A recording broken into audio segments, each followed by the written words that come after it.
Bonus Chapter 3. Bukan perkara mudah menjalani kehamilan dengan beberapa kali melakukan terapi pemulihan psikis. Segala emosi dikeluarkan untuk membuang energi negatif dan membaharui dengan energi positif. Lagipun, tingkat depresi berkepanjangan bisa memengaruhi janin yang berada di rahim Velo. Berkat dukungan keluarga yang menyayangi dan peduli padanya, Velo mampu melakukan semua itu perlahan, melewati masa-masa suram untuk menerima kenyataan jika Gali sudah tiada. Dan dia harus tetap melanjutkan hidup demi putri semata wayangnya yang hari ini sedang berjuang terlahir ke dunia. Di luar ruang persalinan sudah berkumpul Alvaro, Zizi, Zoya, Naomi, dan Alka demi menunggu kelahiran keluarga baru mereka. Para pria tampak mondar-mandir, mendengar bagaimana teriak kesakitan yang menandakan bahwa Velo di dalam sedang berjuang antara hidup dan mati demi melahirkan buah cintanya bersama Gali. Alka menggenggam tangan Naomi saat perempuan itu mendekat. Dia benar-benar ikut gugup. Apa sesakit itu? Bisa ya setegang ini. Bagaimana dulu kamu bisa melewatinya sendiri saat melahirkan anak-anak kita? Ucap Alka sambil mencium punggung tangan Naomi berkali-kali.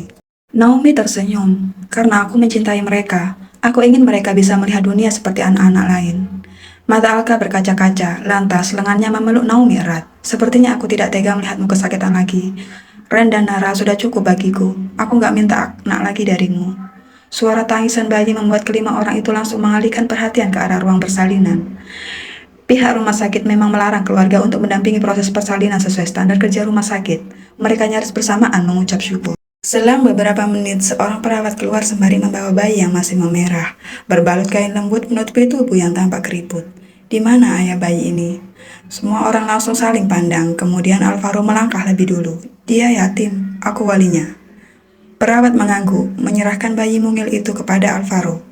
Detik itu juga semua anggota keluarga mengerubungi bayi cantik yang berada dalam gendongan Alvaro. Bagaimana kondisinya ibunya, Sus? Zizi bertanya saat Alvaro menjalankan tugas sebagai pengganti ayah dari Putri Velo. Ibunya sedang melanjutkan perawatan pasca persalinan. Untuk saat ini, kondisinya stabil.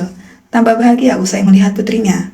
Zizi bernapas lega. Dia berharap dengan kehadiran bayi mungil ini, kehidupan Velo bisa jauh lebih baik. Sementara di sisi lain, pada ruangan di sebuah rumah sakit, seorang dokter berusaha merangsang detak jantung pasien yang lagi-lagi melemah. Wanita baru bayar terlihat tegang, beberapa kali mengusap wajah. Hampir setiap waktu dia mengalami hal ini ketika dokter memberi kabar jika kondisi sang putra tidak stabil. Bunyi bip pendek-pendek mengalihkan perhatian. Peluh bercucuran usai ketegangan berakhir. Entah sampai kapan hari itu tiba, di mana mata yang beberapa bulan lalu menutup bisa melihat dunia kembali. Pernapasannya mulai stabil, ucap dokter usai melihat pada layar monitor.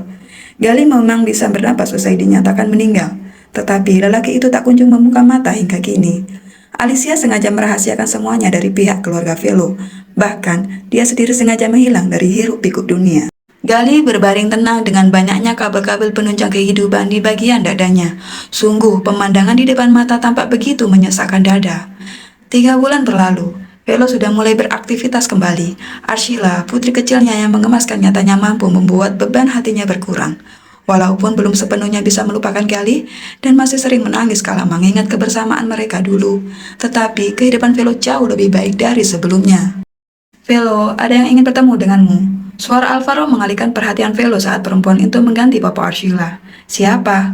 Rekan kerja. Kening Velo mengernyit sesaat, mengulang kalimat yang Alvaro ucapkan. Rekan kerja. Dia klienku, dia ingin mengenalmu. Pria? Tanya Velo memastikan. Alvaro langsung mengangguk. Untuk apa? Dia orang baik, aku sangat mengenalnya. Dia duda tanpa anak, aku harap kalian bisa berteman. Velo tersenyum tipis. Aku akan menemuinya. Untukmu. Arshila digendong kemudian, mengajak keluar bertemu dengan pria yang Alvaro katakan sebagai rekan bisnis. Velo, biar Zizi yang menggendong Arshila, mungkin kamu butuh bicara berdua dengannya. Langkah Velo terhenti, dia kemudian berbalik menghadap Alvaro. Kenapa? Aku hanya bertemu dengannya sebentar, tidak perlu sampai merepotkan Kak Zizi untuk mengurus Arshila. Aku bisa mengajaknya hanya untuk menghormati tamu. Velo, kamu tahu apa yang aku maksudkan? Velo menatap mata Alvaro dengan pandangan tak percaya. Bukan Velo yang tak paham, tetapi perempuan itu merasa ini terlalu cepat untuk mencari pengganti Gali. Karena itu aku ingin dia tahu bahwa Velo sudah memiliki anak dan baru saja ditinggal mati suaminya.